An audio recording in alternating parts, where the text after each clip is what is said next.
What is going on, everybody? Welcome back to the Red River Horror Podcast. I am your host, Joe Zakreski, joined by the one and only RedRiverHorror.com founder, Eddie Cayazzo. Hi, Ed. Hi, Joe. Good evening. Hey, how's it going, man? Good. I'm still actually a little bit sick.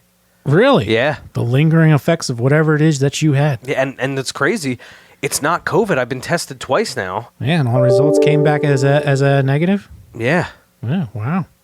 Do you want to start over? No, it's fine. Whatever. Everybody gets a notification every now and then. It happens. What are you going to do? We're okay. We are. We're okay here. So it's episode number 53. And before we get into it, remember, go on to KeystoneRetro.com and use code RedRiver for 10% off your order. Do it. That's at KeystoneRetro.com. Check out.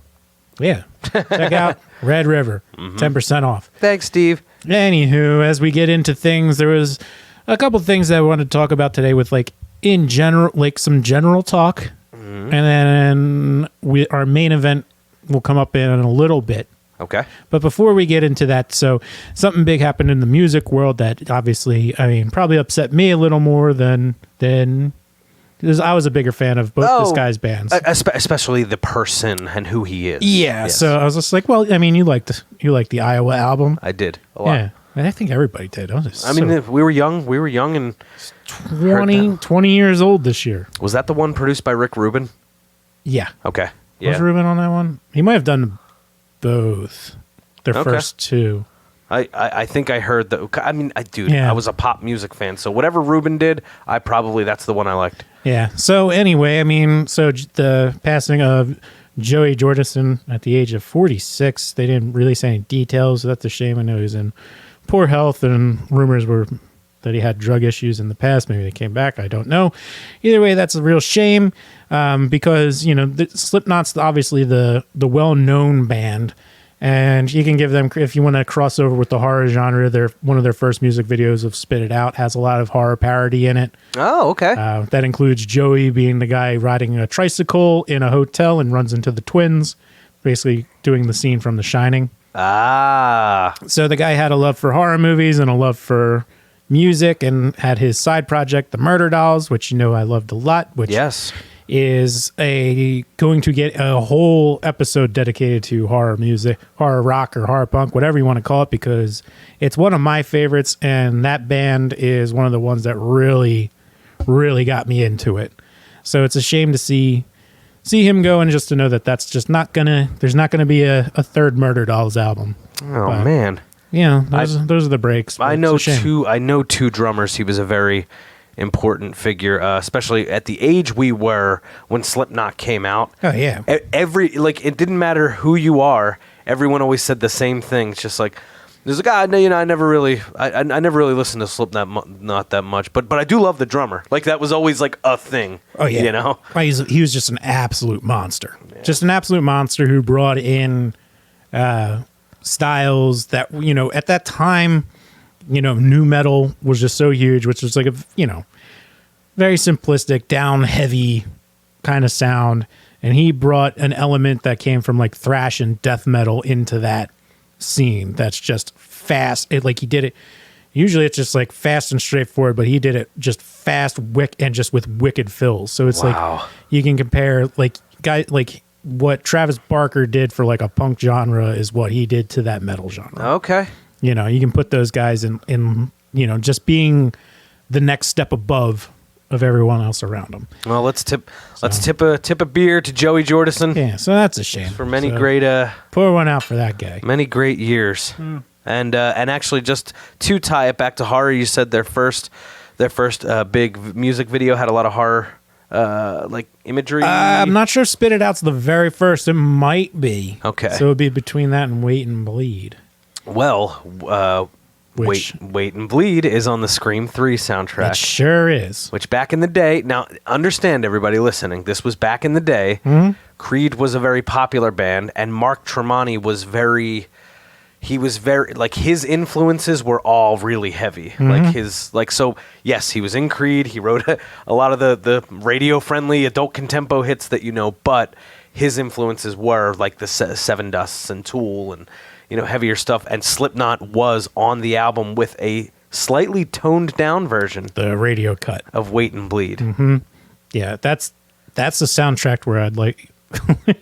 That's one where I think we do a whole episode to it too, and I think we might talked about that before, just because that's such a big one to us. Like we've even hinted at it a few times. Absolutely. Yeah, because like even when we did Freddy versus Jason, that's like a bit on that, not quite on the same level as a Scream 3 soundtrack, but pretty close in my mind. Yeah, actually, now I'm looking at the full track listing. I mean, this was on our CD players on the SEPTA bus.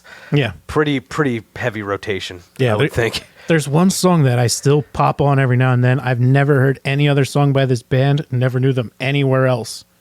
So we'll have to do a dig where we actually play some clips if we can do that. We will. Can we play clips though, or I guess if we're not big enough. I was going to say if we're profiteering, if we're profiting off it, maybe we can play I think you get a certain amount of time with clips. I think we can play. So at least on the radio, yeah. When you're not a music station, you're allowed to play 30 seconds or less of a song. Fair enough. We could do that. So I think that would apply to podcasts, and if it gets booted off of something, then we'll, or if YouTube, because all of our, you can of course subscribe to the Red River Horror channel on YouTube. Our podcasts are automatically posted there. They will let you know immediately if there's copyright. Yeah, they will. So I mean, we'll deal with it when that time comes. But we should do. Yeah, we should cover the Scream 3 soundtrack produced by Creed. But Wait and Bleed was on that. It was. Do you want to take a guess at that song that I'm talking about before we move on? One more time, the hints. So the hint is that it's a band that's probably the least known on that track listing. And I know you like the song a lot too. But it's like, I've never heard that band's full album. I've never heard another song by them. I've never even heard of them outside of this soundtrack. Can I look again at the soundtrack? Yeah, look at it. You got the track listing in front of you. Okay. You can use that. I'm just not meant to be that, not meant to stump you. Okay. I want to go through the artists, but I don't want to give them away if we're going to do a... It's just one of them. No, we know them pretty well. Yeah. No, we know them. And that song was in Fast and the Furious, too. Mm-hmm. Yes, it was. I know these things. I can't even see the screen. I know exactly what song it is. Oh, dude, and it's a song we both liked. Yeah. From a band that literally had, man, what a great list of bands here. Oh my gosh. The only song I know by them, unless you got further into it. I'm just gonna take a guess. I'm actually stumped because it's a damn good band listing. I'm gonna say Cold Chamber. No, because I knew more of Cold Chamber. This band, I've heard more of Cold Chamber. This band I've never heard of, other than this soundtrack. Is American Pearl not listed on there? Oh, American Pearl is listed. Oh, yeah, that's a great song. Yeah. Automatic. Yeah.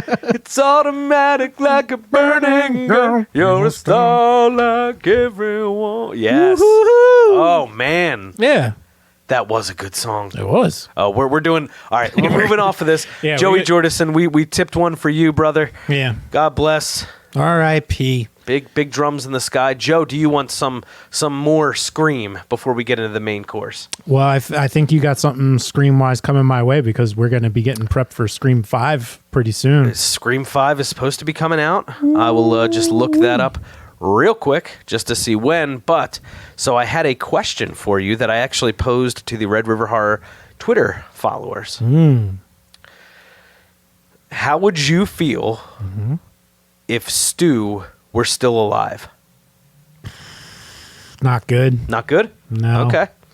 Can I show you a picture that I've seen teased? Okay. Oh, nothing from there's been a few things released. That's not one of them. Somebody put it, a fan. I mean, he got gutted. Usually the rule is if you don't see it, then they're not dead. But they're not necessarily Well, he dead. had the TV on his head. Yeah. But then all right. He had the TV. But how did he get, and then there's everybody's there, so how would he even get out of it? I get you. All right. All right, so he's not, look, he's not listed in the cast or anything like that. It's supposed to be coming out January 14th. Dude, didn't Scream 4 come out in January that year? It was winter. It wasn't Halloween. Oh, man. So let me just... They were usually summer. The first 3 were all summer releases.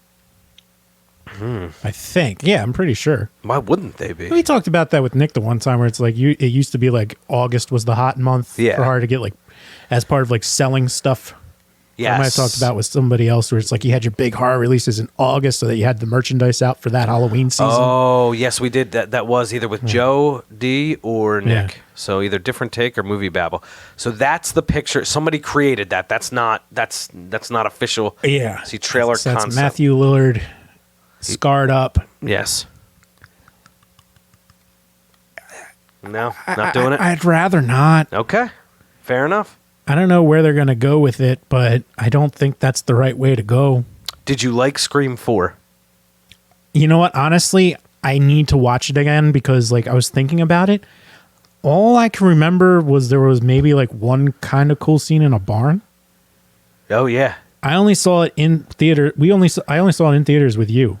Oh, okay. I've not watched it since. The funny thing is, I've seen pieces of it since. But the reason I didn't watch it in between is because I loved it so much. When we saw it, I was like, oh my gosh. Yeah, I mean, I don't remember I remember liking it better than probably 2 and 3. My listing right now goes 1, 4, 2, and 3. Yeah.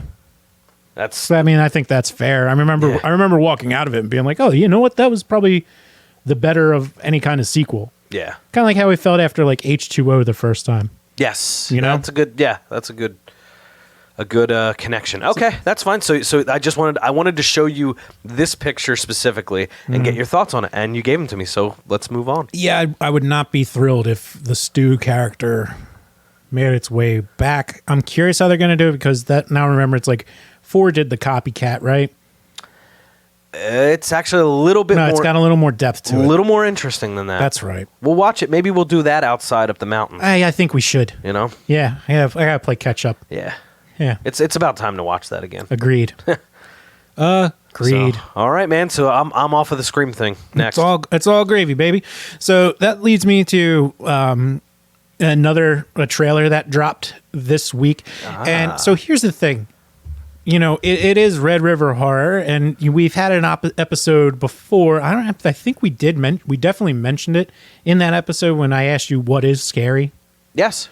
And I'm 99% certain that I brought this up, that the opening scene from the original not the opening scene, but the scene in the original Ghostbusters where they see their first ghost in the library. Getter, right? Yeah. Yes. I was little. Yes. I was terrified of that scene. And terrified. That's a jump scare too. That's not a joke. Yeah, no. It's like it took me until I was like much older to actually pay attention to take like the dialogue as it is. With right. Like, stay close. Do exactly as I say. Yeah. Get her. Like now it's hilarious. But when when you're like 8 or 9, you don't realize that that's as much of a joke as it actually is. Right. All you see is that this old lady ghost thing turns into like a terrifying ghost thing and comes at them. Yes. It scared me to death. I think I have to listen to that episode again, but I'm almost positive I would have said, yeah, I would agree with that. And in general, the Ghostbusters movies have creepiness to them because they have ghosts. Yep. And they add like the first 2. Second one's a little more goofy, but they still try and have like creepy stuff in there. Yes. Child gets abducted. The child gets abducted with that nanny. Yeah. When that thing comes flying, or the way that his eyes shift before things really start going down. And that's what leads me to what I'm very much looking forward to at this point after seeing the trailer, this Ghostbusters Afterlife. Ah. Okay, that's the Jason Reitman. Son of Ivan Reitman, who was the director of the original Ghostbusters movies. And he's on pretty frequently a local radio show here. Jason Reitman? Yes. Really? Yep. The big one. The big morning juggernaut. P&S? Yep. That makes sense. Yeah. They're up for something, voted for Hall of Fame. Radio Hall of Fame. Yeah. I voted. Yeah, absolutely. Shout out to that's actually one of my bucket list goals that I forgot to mention in the last episode is getting Steve Morrison on here. Oh, on the podcast? Because he's a big horror nut. And he's also from the same, he's lived in the same neighborhood that we grew up in. Yeah. He's in Mount Airy. No, well, I don't want to. Well, yeah. It's not. I know that he has since relocated. I know he has since relocated. Yeah. But he was a known figure. Like when your wife worked at a CVS. Yes. He was known to be down there. When friend of the show Jeff Mitchell tweeted at him to donate $9.33 to the Roxbury United Youth Soccer, he gladly retweeted with a quote about how he was going to do it. Wow. Okay. So overall, Steve's awesome. Yeah, he's an awesome guy. All right, so yes, it's the number one morning show in Philadelphia. Just for your reference, is Preston and Steve. Yeah, there's no question about it. And Steve Morrison is a big horror fan. And I've heard Jason Reitman. Now, Joe, I produce another morning show. Yeah, you work the same hours they do. I work the same time they do in Philadelphia. So, before that, when I would listen, I heard Jason Reitman at least twice on the program. So I kind of knew it was coming. They have a pretty good relationship with him. So I knew this Ghostbusters thing was coming, and then COVID happened. Yeah. And I started producing another morning show. Yeah. And I'm curious what the Reitman Philly ties are. I don't know if he has any. I just know that. Yeah, he's just been on just out of press. Well, you know what? Yeah. A lot of people seem to genuinely like going on that show. They do. Because I even saw comedian Bert Kreischer tweet about voting for Preston and Steve and how much he's loved going on the show for the last 15 years. Wow. He's done their bike ride to the shore. He's gone up for the day at the slopes. Okay. If he was there for the day at the slopes from my bachelor party went up there, we were going to try and get him to he's known to just pop by for a beer. Wow. The movie Van Wilder is based on him. Oh, okay. Except he just seems like a really nice guy. He was just in town the other day for a comedy show. I did not go. Okay. But that's different. I like him the guy. His stand up is not my thing. I like him as a host for That's things. Fair. But it's all good. It's all good. Absolutely. So anyway, I know we went off on that, but yes, Ghostbusters Afterlife. Joe, when do you want to play the trailer? I just want to add one more thing to Philly Connect because Jason Reitman's sister has made appearances on It's Always Sunny in Philadelphia. Oh. Which maybe Rob McElhaney has something to do with it because he's also a big friend of the show. Huh. Who knows? But anyway, her role is she has a dead tooth and was really bad. And then is currently undergoing surgery to transform from a person to a cat. So, anyway, okay. You saw the trailer, right? I did, but the last time I saw it was when we watched it for the... I don't know if that was the What Is Scary or if that was one of our preview to 2021. Oh, have you not? No, this one just dropped. Oh, no. The new one I did not watch yet. Oh, let's break it down. All right, here we go. Giddy up. So you got small town. They got the water tower. Spinners, burgers, red hue. Have you been to one? No, they're real. I don't know. But Paul Rudd. Is it doing that thing where the audio don't sync right? Hold on. Apologies for the technical difficulties.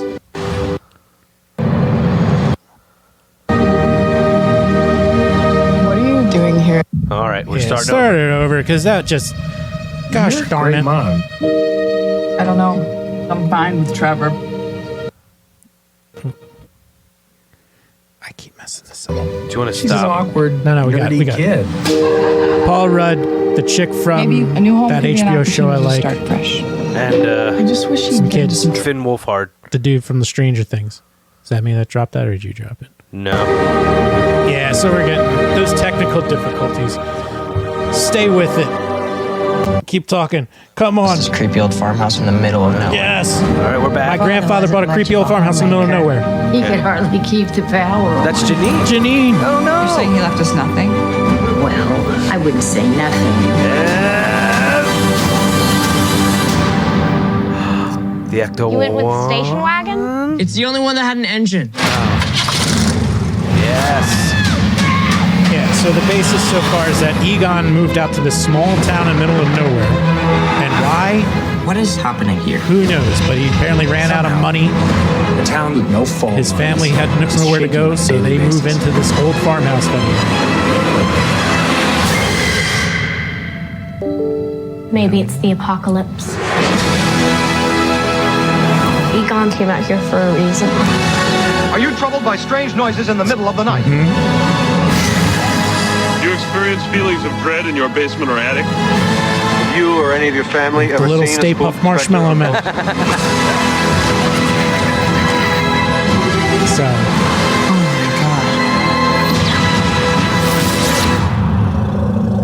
You guys hear that? Something's coming. yes, have some.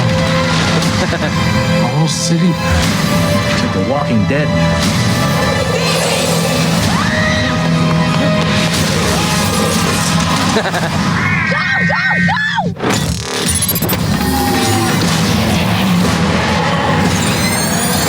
I like how they have the trap. on Yes. wheels. Ghostbusters. We're Hold on. ready to believe you. We're closed.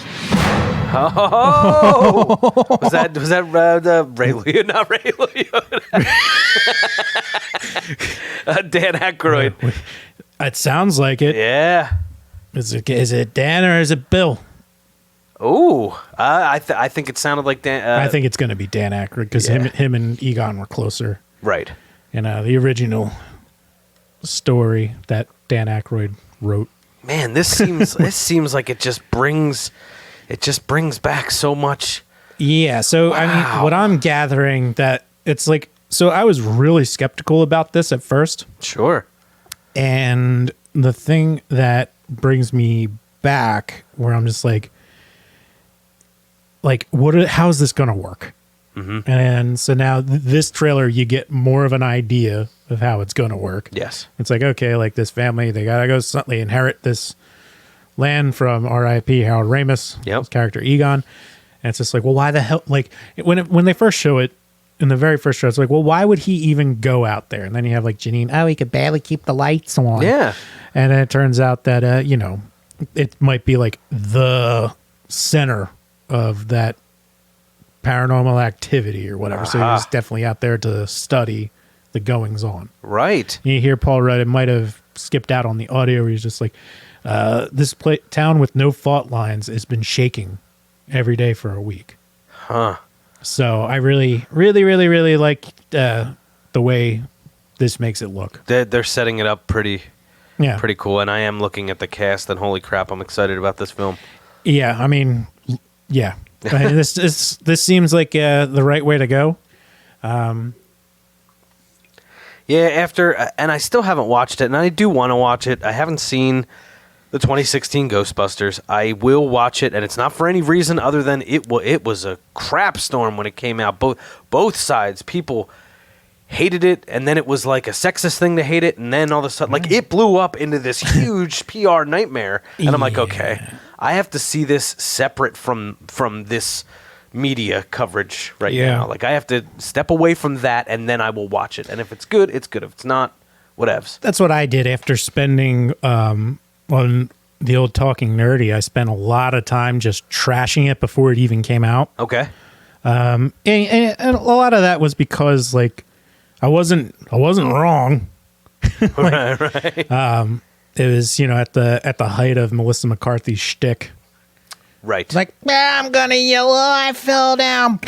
I don't know what hole that came out of. Yeah, I got you. That was the shtick. That was like her shtick. So that was getting tired. Yeah, I was pretty much worn out. I'm just like, you got to change it up. Because you're into comedy. That's the thing. Yeah, I mean, nothing against her. This is just very personal. I don't mean to offend anyone. No. But so anyway, I actually did give it a fair chance. Okay. I am still blocked by Leslie Jones. That's right. On Twitter. Yeah, she was so angry during that whole thing. Well, because I guess she wanted a stronger reception. Yeah. But like the movie has a really good opening scene. Okay. With Zach Woods, who I think's he's funny. I mean, it's typecast. He can really only play one type of guy, and he plays that guy in this for a minute. Yes. Where they try and but the rest of the movie where it really struggles is that it's like, you know, there's parts where like they're trying to like do like an homage, like I think like, you know, a couple cameos here and there, but a lot of time is just wasted on being like, we're the Ghostbusters and we're women this time. It's like, okay, that's fine. Yeah. And then it's just a little over, you know.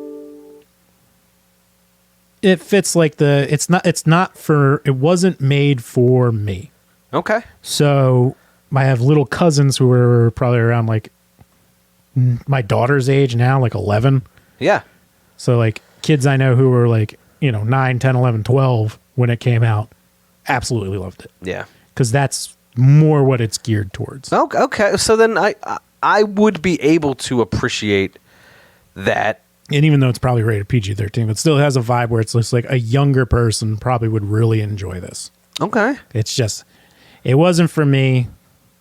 I will give it a fair, you know what I'll do? Yeah. I'll give it a fair shake with Little Eddie. We'll watch, because I grew up with Ghostbusters. We'll see. Yeah. See how he responds to it. You will laugh at the opening scene. I mean, the opening scene's solid. Okay. You know, and they do what they can, but it's just, it becomes a bit much. Yeah. For me, but that was the style at the time. Back in those days, you had to wear an onion on your belt. That was the style at the time. But they didn't have those yellow onions. You only had the big white onions because of the war. The hell was that? That's Grandpa Simpson. Come on, that's Abe. Yeah. Dude, I finally watched The Simpsons, and ooh. Yeah. Oh, a new one? Yeah. Yikes. Well, no. I watched what do they do on the, where are they? The, Disney Plus? That's it. I'm sorry. Yes. So I watched them. Not every one that I remember is really watchable. It does end at a certain point. Around season 11 or 12. Yeah. That's once we get out of the 90s and into the mid 2000s, it's done. Yeah. Yeah. And then there's the people that are older than us. They'll tell you it's after Armin Tanzarian, which I think is season 9. Oh, that's a good episode. See, I know, like I know people who are like in their later 40s. They're like, nah, that was the end. Well, I can see if you were a from day one. If you from were the Tracy Ullman show, right? If you were a Principal Skinner fan, yeah, I could see how that would. Who the fuck's a Principal Skinner fan? Isn't that his name? Yeah, but who's a fan? Who's just like, I love Principal Skinner. Yeah, but he likes that episode. He likes the Armin Tanzarian episode too. Okay, good. It's a good one. Yeah, no, yeah. It's if you don't like character changes, then you won't like that episode. Yeah. Well, I mean, it never gets brought up again, or it probably has at this point. It's been 20 years, which is probably good. Yeah, but anyway, back to Ghostbusters. Was there any parts in like the OG Ghostbusters that like genuinely gave you a scare? In the original Ghostbusters. Mm-hmm. He's staring right at me. That was a scary moment. I wouldn't say I was scared of it. Yeah. With Slimer at the end of the hallway. Mm-hmm. I could see that being scary. I can see it. He's right here, Ray. What do you mean? He's staring at me. I'm in slime. Like, yeah. Yeah, I'm trying to remember if I was afraid of that when I was younger. I know that the painting guy, the Vigo in the second one, that scared me. Yeah. No, I was a little bit older. Yeah. Ghostbusters 2. No, I guess I wasn't. I don't know. I can't remember. It's a tough call, but yeah, no. There was a lot of things in those first two that definitely scared me. More so the first one. Yeah. Especially with like the funniest character in both movies, Rick Moranis. Oh my gosh! Yeah, because I forget, like when the demons chasing him down was to make him not Gozer. What does he become? I can't remember, but either way, that thing was creepy. Yeah, especially the woman or the dog. The dog. Oh yeah. Let me in. It was chasing him down. And yes, and I never knew why they didn't. I guess. Why they didn't let him in? Yeah. I don't. It's New York, baby. Yeah. There's crazy people all over. Just ignore them. Yeah. Which probably what would actually happen. Probably, yes. Even here. If I would have watched it again, I haven't seen it in a little while. It'd have to jog the memory. You know who was scary? He is way funnier watching those movies as an adult. Like he's an accountant. Then the party at his house is for his clients. It's like he's just like telling, like he's just like, oh yeah, this Bill and Jelena, I helped him out. They had a real issue with the tax code after buying new plates. Like he had some old investments that I had to transfer, so I had to. It's just like airing people's financial business. He's just their accountant. Yeah. Okay.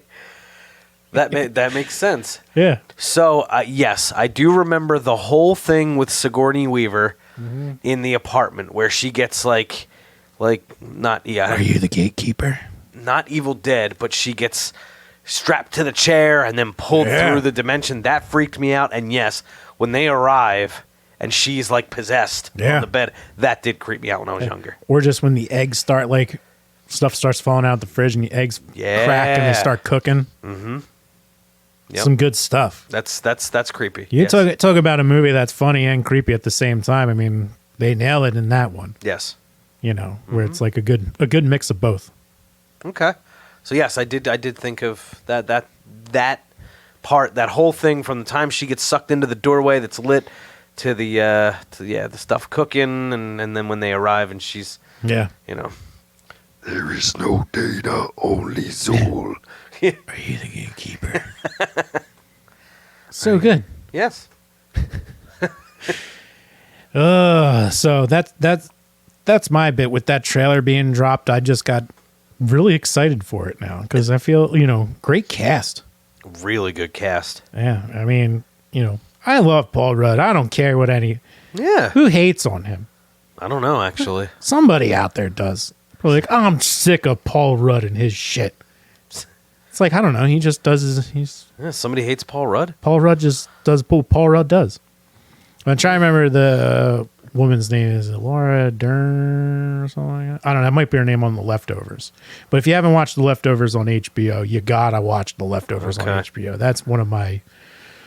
That show, jeez, you want to get like depressed and creeped all at the same time? No. Yeah, well, it'll do it. It'll do it to you. I had to stop watching the what was it, the Handmaid's Tale. It genuinely. Oh, you did start it. I started. I remember when I talked about it, I'm like, it's disturbing. But that's the thing. It's just like, you know what? I don't want to be depressed right now. So it's like I'm gonna have to find time to finish watching that. I got like 4 episodes in. Oh, you got to keep going. Yeah. Like at the beginning's just gut wrenching. Yeah. It stays that way, but they start to figure it out on how to fight back or resist. You got to see how it unfolds. Okay. But yeah, the first few episodes, I mean, it's very immersive in that sense where it's just like you just feel devastated. Yeah. And it's not optimistic. No. And even where the last season left off, it's kind of, it left me wanting more. But it was a good finish.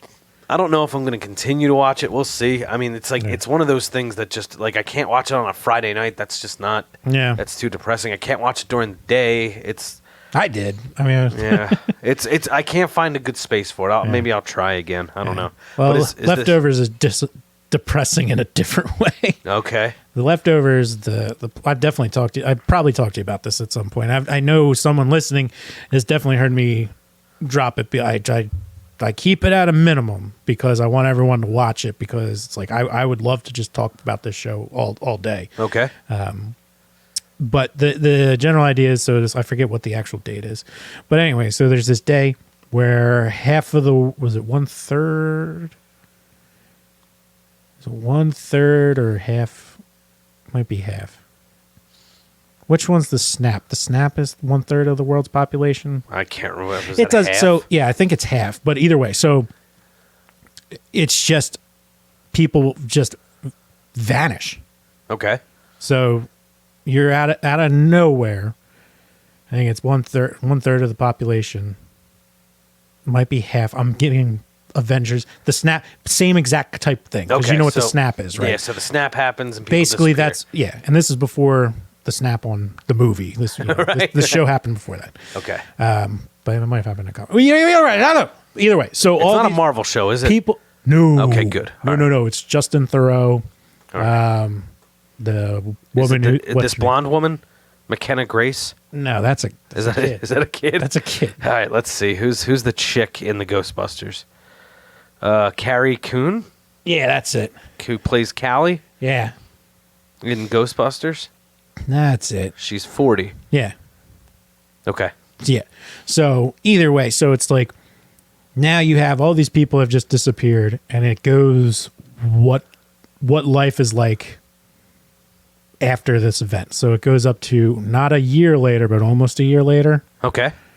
and just how, like, what? Let me just pick. Can I pick your brain on this for a minute? Sure. Just because I know we're running up on time, but still, I'm just curious what would you think would happen to like society if something like that happened? Like people just vanished without a trace.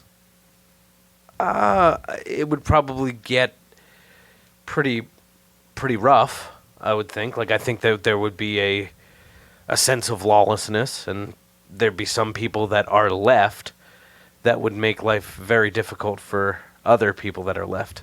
So I think there would probably be a lot of crime. Some probably not favorable stuff. Yeah. So I think it would be. I think with people like that being unchecked, like actual bad people. Let's just say it's a third, right? A third of the world's population is left. Well, a third of that population, or maybe less, will be bad people, and they will make life horrible for the remaining people. Yeah. So you get like not quite purgy, but Okay, that's what I was. That's along the lines of what I was because thinking. like so Justin Theroux, who stars in it, he's a sheriff. Okay, Like, well, he's local police. yes, So and he was before the snap. Mm-hmm. Okay, so he's a lawman. yeah. All right. So I mean the it's not necessarily like chaos in a lawlessness sense. All right. So you get like this mix of how people react to it. So this mix of people being like insanely depressed and weird. So you have like weird like cults and churches, like Yes. everything trying to explain it, and it gets really, and then there's also a lot of people just faking it to pretend like there's nothing I can do about it. So let's get back to normal. Right. So let it boil. Check it out. It's pretty cool. Okay. Yeah. Yeah. But otherwise, I mean, I'm hyped for Ghostbusters. Thanks for letting me talk about the leftovers. Yeah. Anybody out there knows anybody wants to talk leftovers with me, I gladly would. I haven't watched the show in a while. I tried to get my wife to watch it with me a couple years ago. Too depressing? So I have to warn anybody. So here's the thing. When all those people disappear, guess what they had? Pets. Oh. So one of the things he does as a cop is like when there's wild dogs and stuff, there's literally people who just pop them. Okay. She did not care for that. So there's a lot of animal death. Just in like the first 2 episodes. Okay. So wild dogs, they're getting shot up by the people that are left. Yeah. Okay. There's not like how are you gonna run a shelter? That's bad though. That's sad. I could say. Well, that's what adds to it. It's just like, Yeah. you pop a dog and it has like the family collar. It's just like, oh, they're gone. Like, Yeah. yeah. Wow. Deep stuff. deep. But anyway, so Yeah. yeah. Ghostbusters. Yeah. So Ghostbusters does the exact opposite for me. This trailer, and the one before it when we watched it around Christmas time, gives me the warm and fuzzies. It brings me back to a time. It feels like it has, like there's a sense of nostalgia there, which is probably what the marketing department really, really wants from me. Yeah, I think this one's targeted more towards us, whereas that 2016 one was not. Right. Yeah. So Yeah, this one's the one where you're gonna find your nostalgia / new generation, whereas that other one was new generation. Yeah. Okay. So I'm in. The Ecto 1. I'm in. It sounded... Love that. That's the Ecto 1. Janine. I looked at the rest of the cast. I'm excited. Yeah, it's amazing how after like 2 phenomena, they still were never really respected.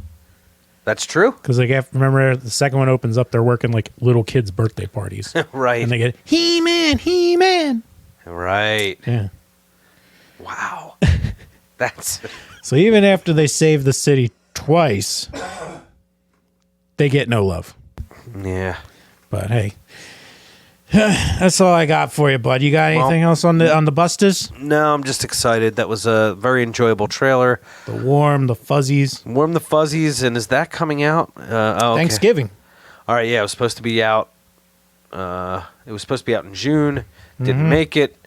Much like a lot of things. Yep. They pushed it back. Might be doing it again. We'll see. Yeah. We will see. But no, this was a lot of fun. Always is. Yeah, just hit us up at redriverhorror@gmail.com if you have any ideas. We will be doing that clip show that we keep threatening to do coming up. It's coming, and then we're gonna have a guest on we're gonna break it up and do a little story time, sort of. We'll see what he comes back with. That's right. Yep. So hey, I'm Joe Zakreski. You're Eddie Cayazzo. I am Eddie Cayazzo. Find us. Send us your suggestions. RedRiverHorror@gmail.com. I'm at Red River Horror on Twitter. You can find me at Red River Joe on the Twitters. Hey, if you know me personally, shoot me a text. You got my number. Yes. So, do me a favor and just remember to keep traveling those channels of fear.